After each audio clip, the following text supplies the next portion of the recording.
Welcome to the one and only Comic-Con Podcast, your podcast for comic book news, reviews, and comic community drama, with your hosts, Nemesis Prime and Milton the Manimal. Are you listening? Hey, what's going on, everybody? Welcome back to the Comic-Con Podcast. We have a little bit of a bonus episode this week. So my man Manimal is out at the moment, but you got your man Justin, aka Nemesis Prime, and we're going to actually have a fun little episode here. We have a writer and artist of a title I feel like you should be reading, just for the simple fact of if you're an 80s nostalgic baby like myself. We have writer artist from Dynamite Comics, Soo Lee. Sue, how are you this evening? Thanks for having me. I'm very honored I could be here. I'm okay. It's been a long day, but I'm hanging in there. Yeah, so it's funny backstage. Sue and I were talking about the weather, and as you know, normally when Zach and I start these shows, I feel like the weather always comes up, and it is showing your age when you're starting a podcast talking about the weather and not Yeah. comic book I mean, related stuff. I'll be honest, like sometimes like I can feel it in my bones, I'm like, is it gonna rain? I feel like this terrible pricking in my bones, right? And then Yeah, I check the weather and it's like, yeah, it's gonna rain. So, it is it's an age thing. yeah, no, it definitely we absolutely talk about it. And so Zach used just a background. Zach lives in Virginia, but he actually used to live in Texas. Mm. So we would talk about Oh, the weather like it's two different, it's two different stories. New Jersey's weather to Texas weather was just so different, like times a year. And we've been doing this for 4 years. So I'd have to hear about his pools open like year round. And my pool, I get like 2 months out of the entire year to use it. So that's funny. yeah. So it's so crazy. But anyway, let's talk comic books. Um, so we have Sue here. Sue, kind of give us a little bit of a background for our listeners. Like where did you come from as far as like how long you've been writing and also drawing? I know we're going to get into Chitara, but give us a little background on yourself. Did you go to school for all this, or is it just kind of something that you've just had a passion for? Sure. Well, I haven't professionally written until very recently, I think. I did a extremely short story for a Vampirella Fairy Tales book, and that was just a one shot. And that was like yeah, just like a couple years ago, and then I wrote and drew Maleficent. And then this would be my first, well, okay, so Maleficent was, I guess, my most stressful writing job because it was like writing and drawing myself. Hmm. And then writing a script for someone else. I did it in a short form, so it was okay, but I felt like this was a little bit more serious because there's like a real property behind it. I mean, Oh yeah. Vampirella is pretty popular too, but Chitara's like there's like an actual thing. It's like I'm in trouble if it's not a good kind of thing, that kind of pressure. Which, I'm joking, but like, right, that's the case for anything, right? Any All project these I big work on. franchises. Yes. All the big Exactly. franchises are like that. I'm sure you had to like make sure that you were nitpicked on everything. They're like, no, you can't change this, you can't touch this, right? I'm sure with all this stuff, Maleficent, Oh yeah, Vampirella, and yeah. even Chitara, right? Oh, for sure, for sure. Chitara's a little bit more lax, I gotta say, so I was a little surprised on that. I just couldn't touch like the 2011 stuff and anything like outside of just the 80s cartoon, which was perfectly fine for me. Um, so my writing, I haven't done a lot, and hopefully I'll do more of it because I'm actually because of Chitara, I'm starting to really, really enjoy like writing. And Mm. I really want to, and I learned to take it more seriously, and the fact that like maybe I could do it more. But for art, I did go to school, which was stupid, but I went to school for art since I was in high school. Um, and then I took some classes in college, and yeah, I mean, it's been, and then like, I drew when I was a kid, that kind of stuff. And my mom really nourished that part of me. I was very lucky to have the mom that I did because she like, she was like, oh, you want to draw? Then, then go to like art school or go to after schools or whatever. Mhm. And then just learn that way. And, like, I had the freedom to do so. So I drew a lot when I was a kid, but I guess I didn't really take it seriously until I went to college for it, or when I took some classes in college for it. Um, so it's been a while now. Um, and then I took comics seriously. exactly when I was in college, because I had Klaus Jansen's class, and he really, put the like fear of God in me a bit, and then also like, you know, um, why do I really want to do this, or is this just something fun I wanted to do? And then taking his class, I realized, no, I really want to do this. So I really thank him for putting that in me. And yeah, but I didn't realize you could actually draw comics, because I was like a big like manga and comic book fan ever since I was a kid. And in Oh, high nice. school, I was just like, all my friends were nerds, right? And we would just like read comics and just trade comics and just Hmm. talk about it until, we were like, oh yeah, they're introducing a comics class, and I was like, oh, I didn't know you could actually do this. Like, I did, I'm reading it, right? I bought the book, but I didn't know you Yeah. could actually do it. So then I realized, okay, maybe I want to try this. Okay. Yeah, that's awesome. So, what school did you go to here on the East Coast, or? Yeah, all the schools I went to in New York. Okay, I all grew up right. in New York, and yeah, it's Have you been ever? So, have you it's been been great. to like the Kubert School here in New Jersey at all? Oh, yeah. I mean, I taught, I'm friends with most of the QBs. Okay. Like, most of my good friends, like, Name dropping. graduated there. No, I mean, yeah, like, actually, like, Gavin Smith, Craig Cermak, Anthony. I'm friends with Anthony, Hmm. and he runs QB, or Yep. QB, I'm sorry, he runs Qbert now. And I did, during the pandemic, I did a drawing class for them for a year, half a year. I don't even know how long Hmm. it's been, but yeah, I'm friends with the people at Scuba School. I've been into the classrooms, and a bunch of times.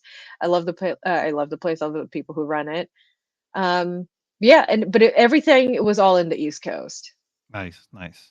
So for people that know us here on the podcast, we're huge readers, right? We love reading every week. We read week to week, whatever the books are and old titles. We love giving our reviews, whether it's good, bad, or indifferent.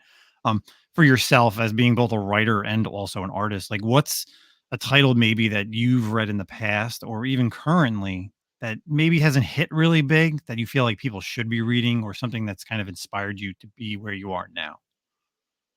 Oh boy, Oh. it's an amalgamation of books, right?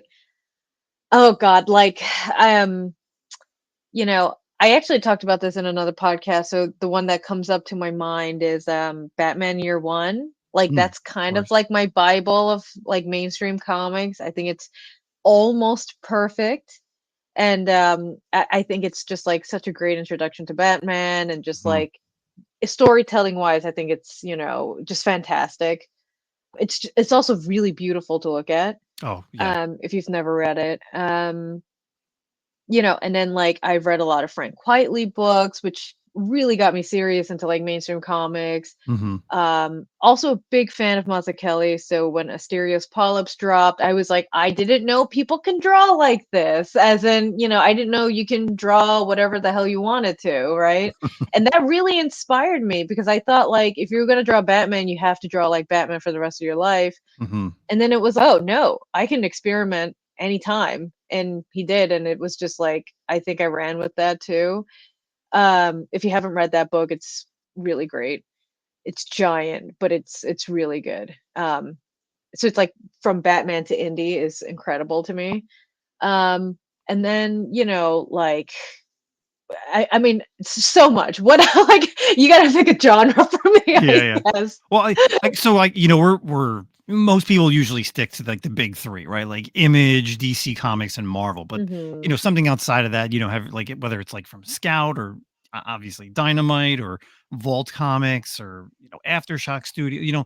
Is there anything out there that you've ever read that you're like, oh my god, like really this is like a recommendation for somebody who's normally reading like superhero books?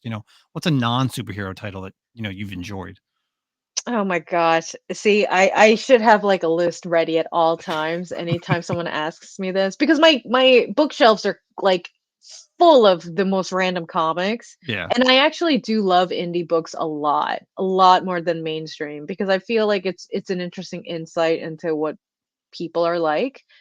Asterios Polyps, again, if you haven't read that, read that. All my friends are doing some really great stuff, I gotta say. So I'm just gonna name drop them. Read Over My Body by Sweeney Boo, read Ninja Turtles by, Gavin Smith, my friend, Tyler Boss, he has, where's the furthest place from here, right? Like they're all Mhm. doing amazing stuff. Yep. It's so different, and it's just like they're really inspiring because it's not just one flavor of anything. It's just literally whatever they want to do, and they're Yep. doing it really well. And also my friend Tom, he's doing the a spin-off of like the GI Joe series right now, and it's like incredible. And I'm not into GI Joe stuff, but like he makes it look really good. He makes it look really fun to read. Yeah. I just feel like and indies have always been around, way, God, going back like 50 years. But I think when indies kind of kicked off was like with Saga. When like Brian K. Vaughan came out with Saga, I feel like that Oh, really put sure. like Image on the map. And then everybody was just like open to the floodgates of like superheroes. It doesn't have to just be a superhero book. It could be Right. anything. And that's what's Yeah. nice now is that you're right. Like getting away from the capes and the cowls is there's so many different properties that you can touch and that opens up the world to any different type of reader. And it doesn't have to be like a comic nerd. Like somebody who's normally not into comics can actually read this comic book and be like, oh wow, this is a really interesting story. Oh yeah, absolutely. I mean, there's a million more books that Yeah. I'm like blanking on, and I'm a terrible friend, and I'm so sorry. But like, no, seriously, like also Josh Hickson, he does like some of the best horror, Yeah. and it's like amazing stuff. And it's all like, I mean, mainstream, it is part of Image, some of them, but like Hmm. it's not superhero stuff, right? And I actually like that more because it's just different. Um, I mean, like, I know Hellboy's mainstream, but I love Hellboy. I used to love, like, I used to buy all the Hellboy books, the Hmm. trades, the spin-offs. It was like I was obsessed with it. Nice. Nice. So getting before we get into, I have one more question before we get into Chitara. So from your background, and I know this is kind of like a different transitioning. So I know, you've done with Amy Chu, you've done the Carmella, which, Hmm. congratulations, you have volume 2 coming out this Thank week. you. So you have, you're on the art side on that. Like you said earlier, you had Maleficent where you did the writing and the art. And now Hmm. you're writing, and then you have Domenica Carbone, he's doing the art on Chitara. So it's like, how do Yeah. you transition that process of telling him how to like creating these pages, because you've kind of transitioned. You're like, well, Amy would tell me what to do and I need to come up with this. And then Maleficent, you're like, I'm writing it so I know exactly what I want from my mind. And now it's like you got to transition. Like, how is that process like from the writer's side? Yeah, it was really difficult at first because I was really nervous.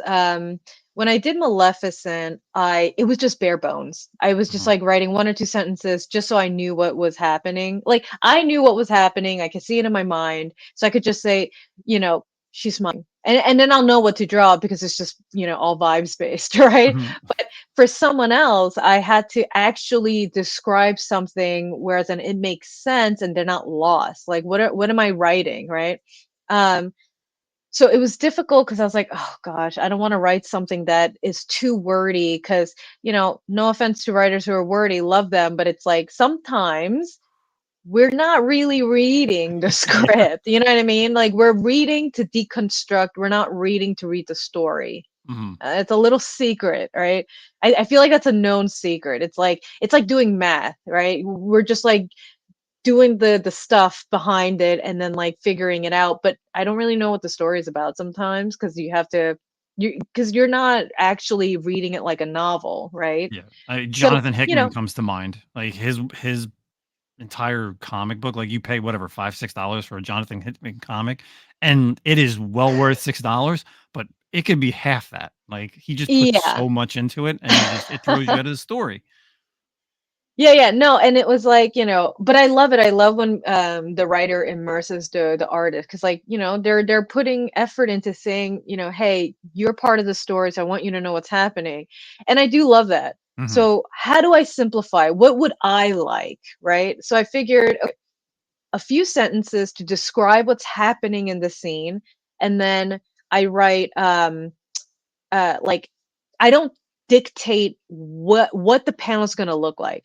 There has to be key points, and it's literally sometimes not even a coherent sentence. It's like Panthro sits here, make him look good. You know what I mean? I literally write that sometimes in like ask like in brackets to Yeah. him, and I'm like, hey, I trust you. Whatever you want to draw this, but like this is the scene. And then before I even like write the panels out, I give like a 1 or 2 sentence synopsis of like what the page is going to be, so that I'm putting him into like the space of, okay, what am I going to draw now for this page?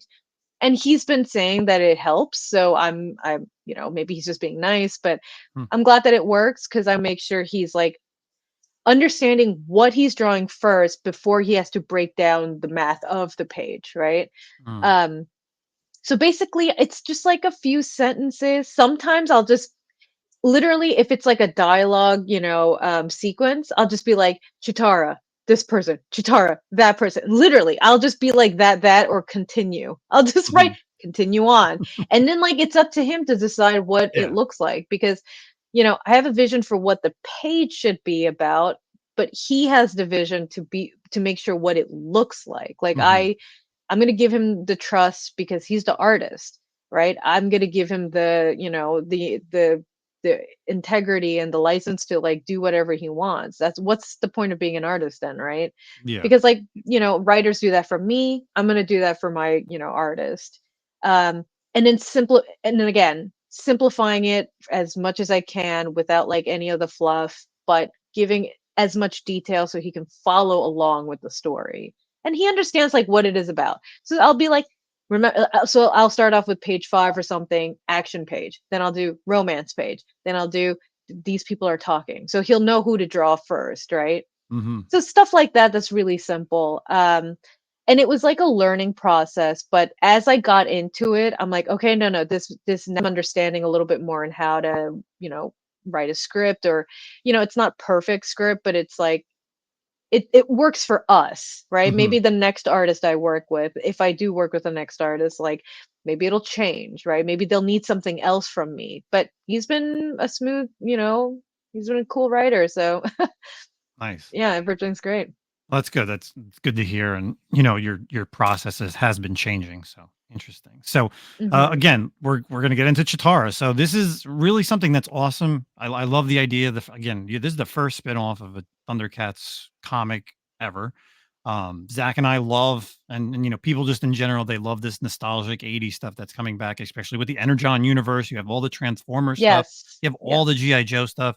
The way they've been doing the GI Joes is like these little mini series, and the fact Hmm. that now it's like the Thundercats, with Declan's doing the main series and him just, and now you're branching out, right? You're being Hmm. able to have these character spotlights where we've never seen these before. So you kind of get a precursor of what's happening before, Thundercats 1 on the Dynamite comic side, even really the cartoon Hmm. itself, because we really never saw like Thundera, right? There was always like Yeah. this Right. hesitation of like, well, there's got to be history from all these characters. So it's like, what's going on?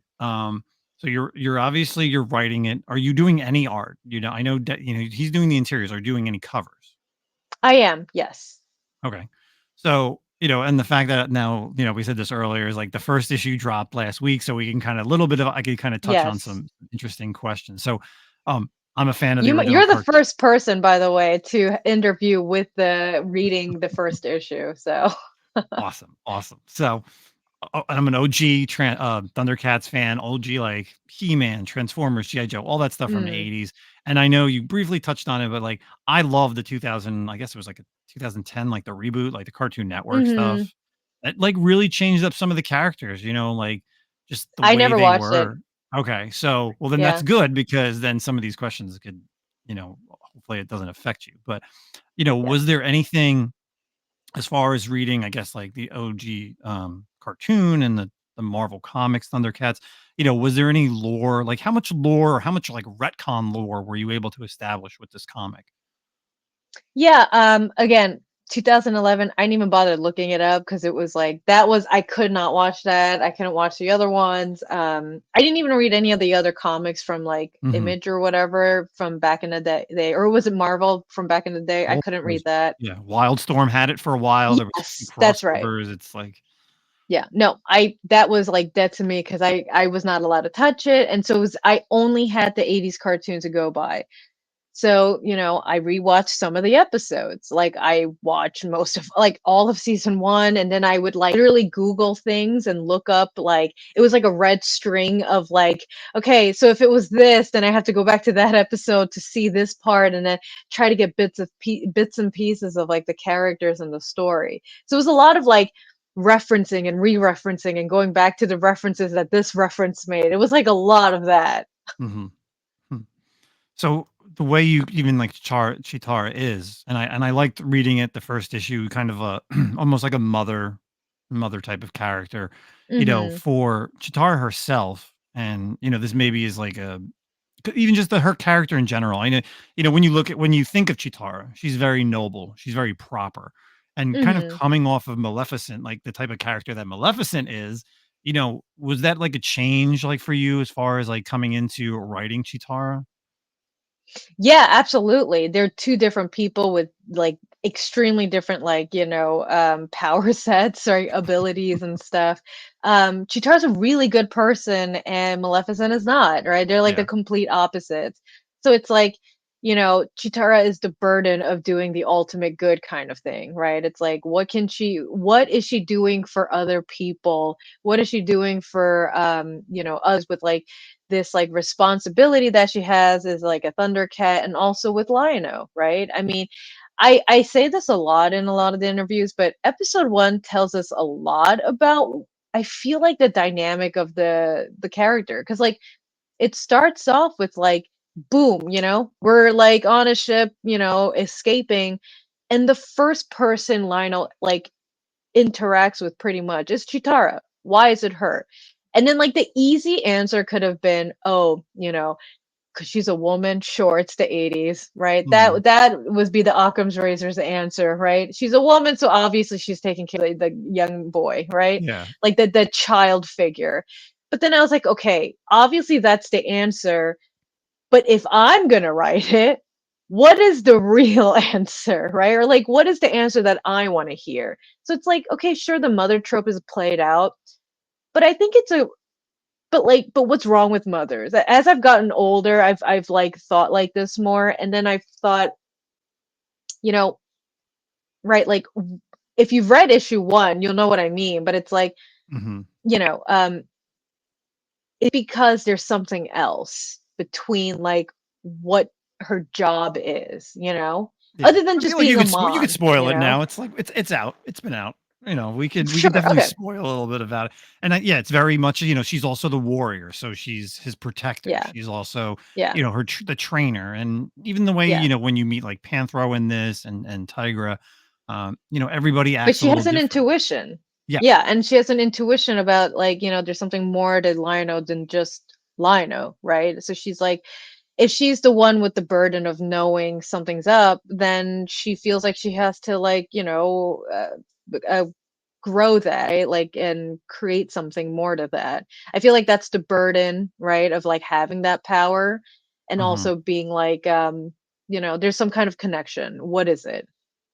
Mm. And it's realistically, you're creating the canon of the character. If you think about it, like Yeah. because there's no precursor to Thundercats 1. Like I said earlier. Right. So, even like Thundera, like creating the world and like everything that you see, like even just things in the background, the way people are dressed, like how much freedom were you given to, you know, the ability to do Oh, that? yeah.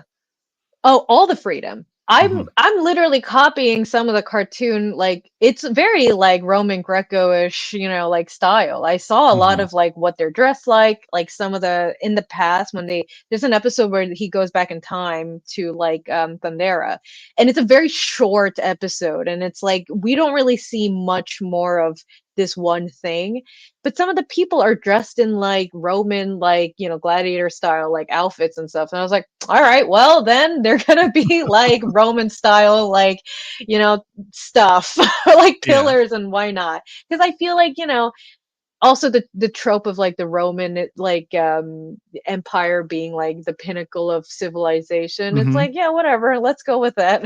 Looks Well, cool. that's what they thought. They thought they were the pinnacle, and then they had to leave. Right. That's kind of the way that I mean, they do say that a lot in the cartoon, that they are like the best of the best. Like yeah, they are the ultimate creatures of the universe, Like yeah, the level of like, we're the best is, so why not? yeah. They look down on all the other animals or the mutants, and Yeah. whoever else that's kind of like from the cartoon as well. So yeah, they lost their power. They fell off their pedestal Mhm. basically. So, the fact Yeah. that you're able to create all this and you get to see that. And you're like you said that sometimes it's like such short of an episode that you It's literally like have to 20 expand. something minutes. Yeah. Yeah. It's really short.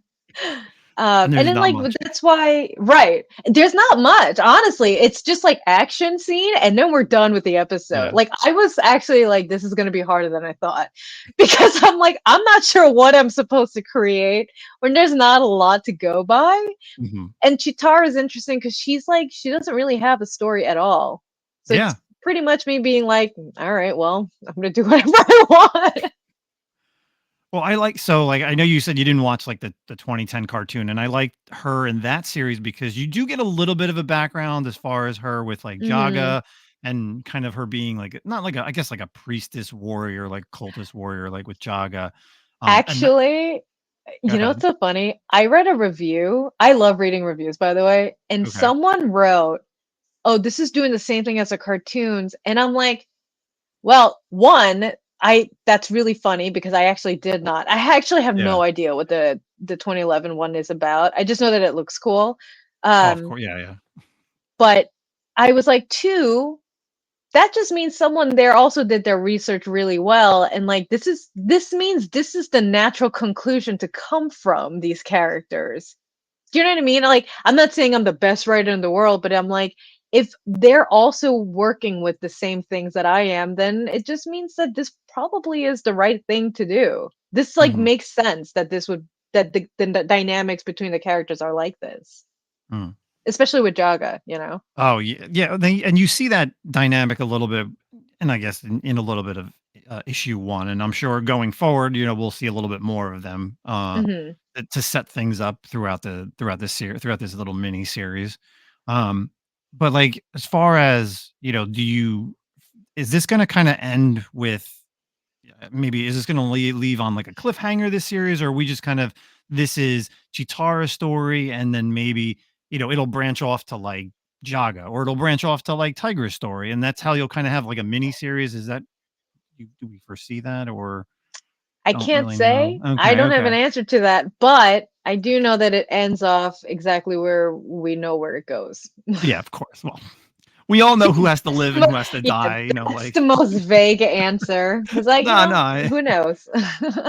That's like that's like anything when you're doing a prequel, like, you're Hmm. especially with and again, I gotta harp on this, but it's just, like, it's perfect because, again, back to the Thundercats, like, none of these characters have a prequel, like, none of we really never No, get to see anybody, so, yeah, no. it's you can create whatever you wanna create because, yeah, we know where they're gonna go, like, once they get to Third Earth, so it's fine, like I mean, I'm just setting up, what life could have been like for them. And my story is a little bit more emotional. Sometimes I was like, I was reading my own script and I'm like, is this too much? Did I do too much?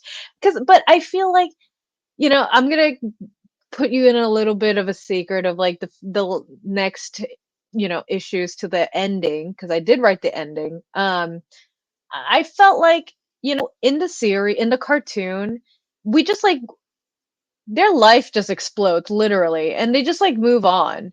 But mhm, I'm like, but what would that feel like if that was in real life, right? Like what mhm, would that okay, feel like if you really had to go, do the or that would happen to you, right? Um and I always say the first episode's kind of perfect in like showing what everything's about, because it like immediately shows the dynamics of the characters. They're not afraid to show emotion. Like, Jaga, he dies and like Lionel hugs him goodbye, and stuff like that. Very emotional scene. And like we know the dynamic between Chitara and Lionel, we know the dynamic between him and Jaga, and then it's like we see their powers immediately and stuff like that. And it's like this is a very important episode because it's telling you everything, I feel like, Hmm. and so a lot of my story is based on like what that's about. Not just episode 1, but I feel like it tells you a lot about who they are in Mm. that. Are we going to see, I guess, more of her expansion of her powers itself? Like Oh yeah, maybe. for sure. Okay. Okay. And, Yeah. I guess working with, since you're writing this, how closely are you and Declan Shalvey, like, I guess, branching off from each other, like with the main series to this?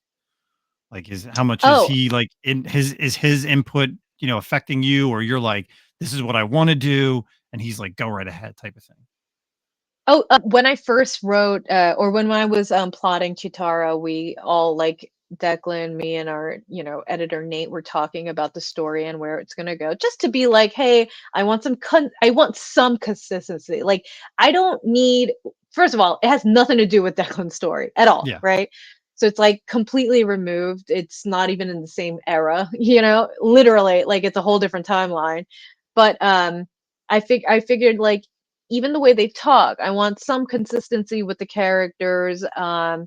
Where, if I did this, do you think it'll affect anything? Asking the question so I know like if it'll matter or not, right?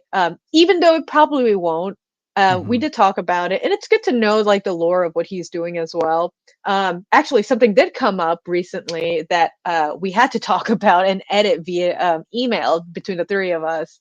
I'm not gonna say what it is, but it did come up already, by the way, in the new Thundercats apparently issue.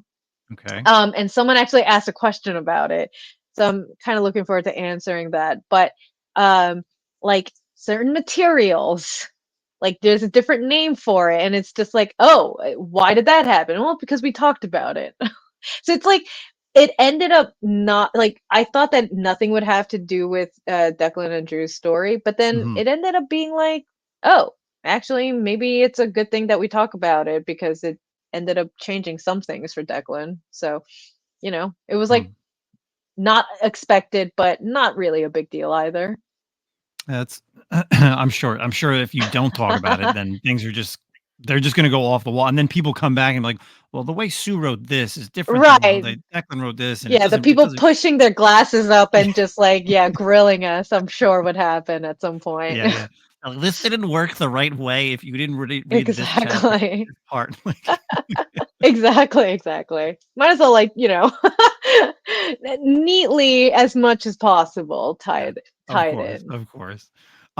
So is there any? I guess, and I know this is again spoilerish, but like, can you like is there any like new characters, or I guess not new characters that are going to be established, like cuz Declan introduced like a new character, I guess, like, but are Yeah. we going to see, I guess, a little bit of an expansion on like Chitara and like her any like friendships in this?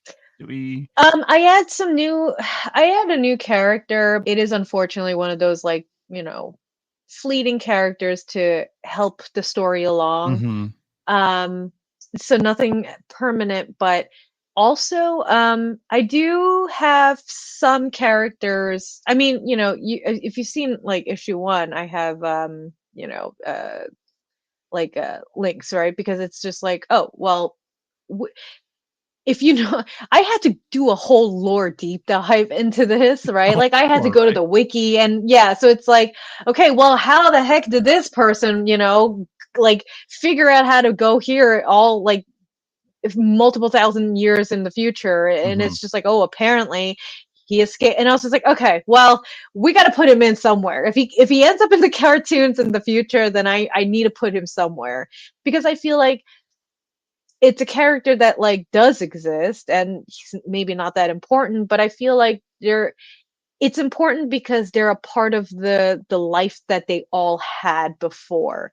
Like again, Thundera is supposed to be a character itself. right? Like we Mhm. have Chitara as the main character, but I wanted to give like actual life to Thundera, right?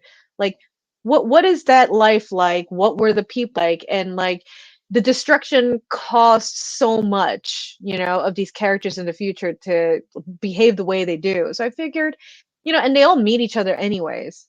So might as well put Mhm. these characters in there just to, like I'm not going to erase them, I'm not going to Yeah. erase certain characters. I may not have to elaborate on them, but I want to make sure that like some of these characters are like seen. Yeah, I feel you on that because yeah, there's got to be a way that when you do see some of these characters, because geez, what's it like?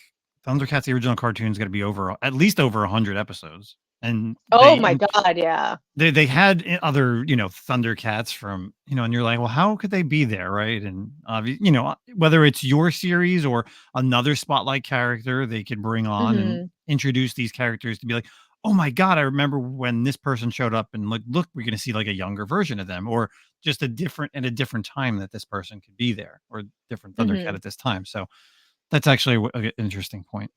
So, I gotta ask, if you were to do a continuing character spotlight, and I don't know if they've already talked to you on these, who would you like to do next?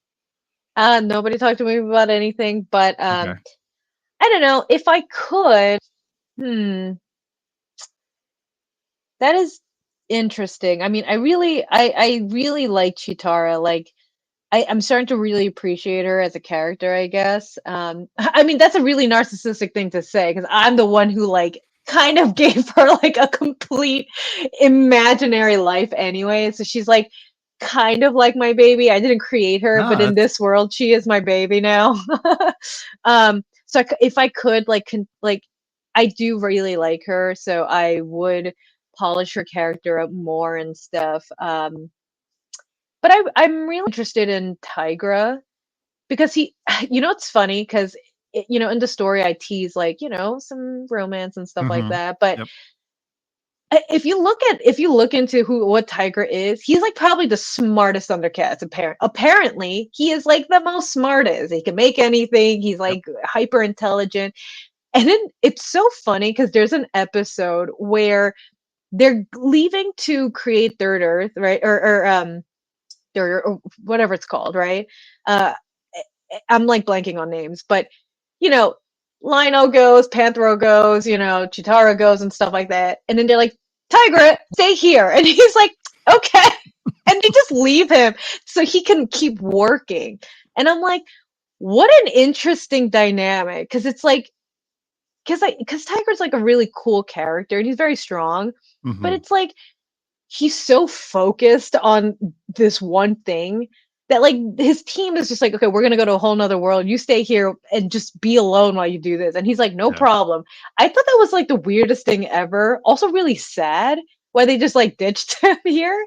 He's But kinda like he's the like, Donatello of, like, the Turtles. Like, Donnie was always the one yeah. that creates everything, and he's just like, "Guys, you guys stay here. Like, Donnie, you do this, and we're gonna go do all the action, the cool stuff." Like Yeah, and it's so weird, but it's like he's also, a supporting role in that sense. And I'm like, I think he should have a little bit of a voice himself, mm, because he's like, you have Lionel, main character, then you have like the supporting roles, and then you have the supporting roles of those supporting roles, It's like a very strange thing.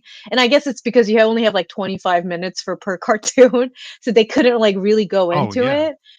But it's like, okay, so Cheetara is a supporting role of Lionel, Panther is also a supporting role. Then you have Tiger, who's a supporting role of these people, and then like Wiley, Kit, and Cat are just like kind of nobody in the cartoon. It's just like, and then Snarf is also like a really fun character. There's an entire episode dedicated to him, and he's like Mhm. neurotic but really smart. He's like, and like really dependable. So I'm like, there's like a lot of things that they didn't do with them. So if we had to start from one, I would say Tigra, right? Because Mhm. he's like really cool. What would he be like? Mm. I think that would be an interesting character to work on.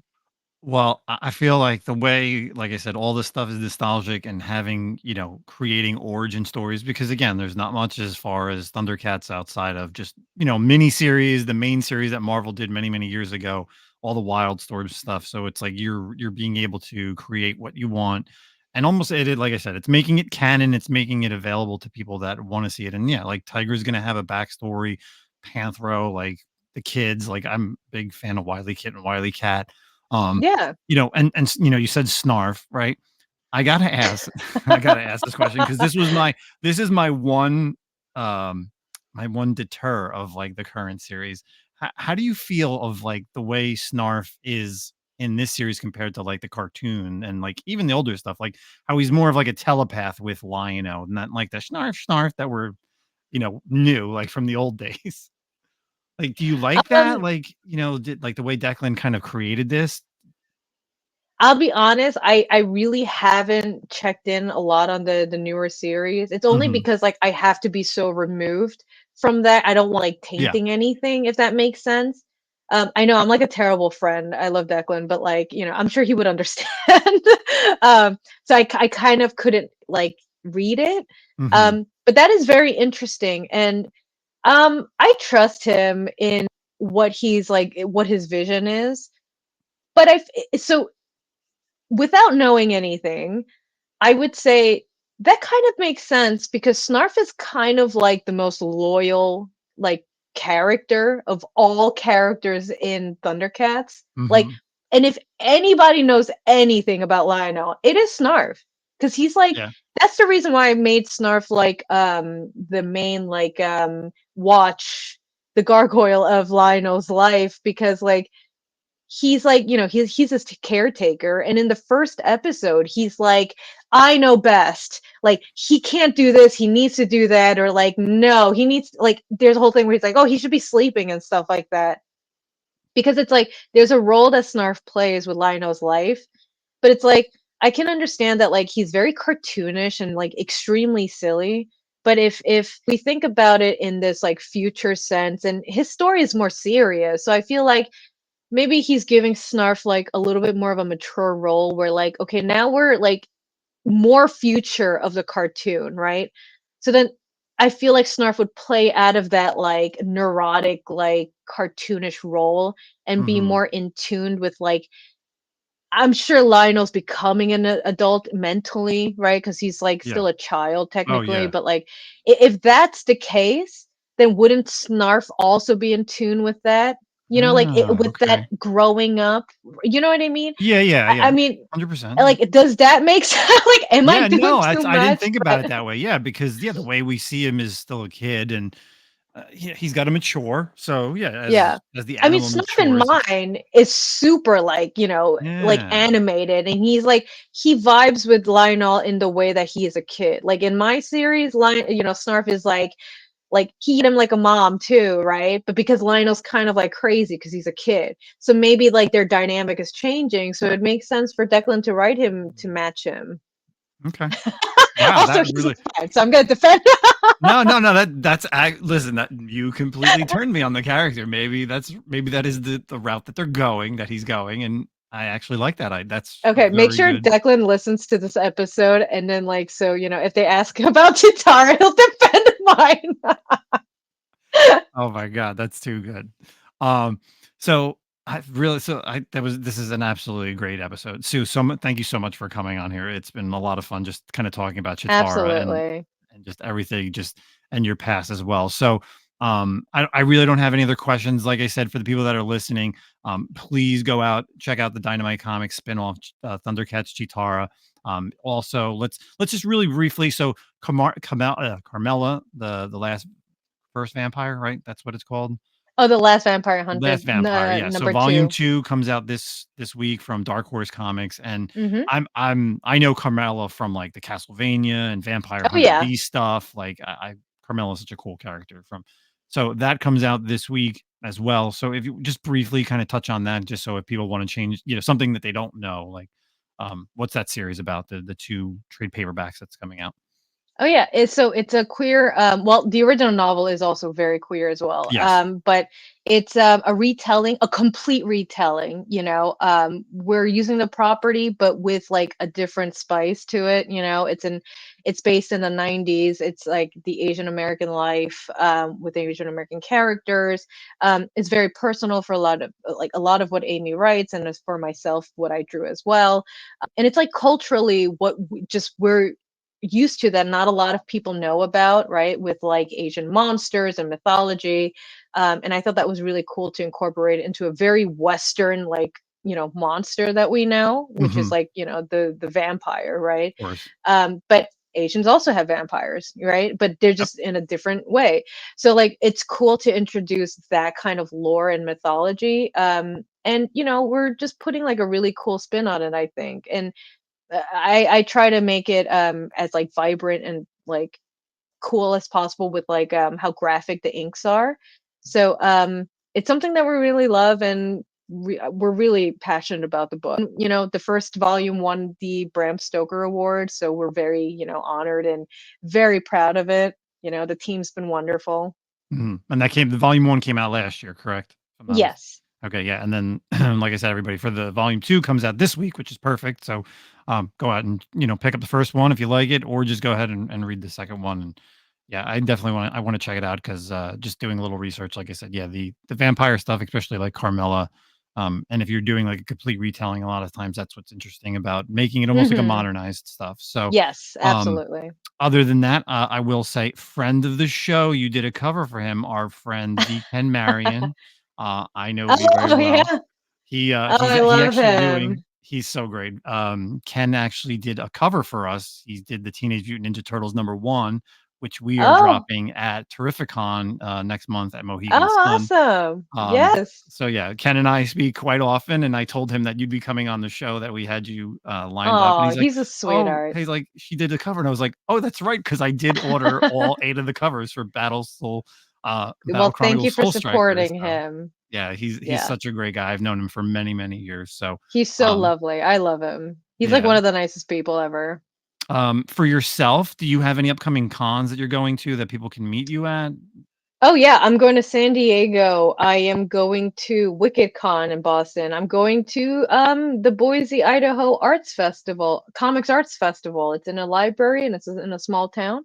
And then I'm doing New York Comic Con.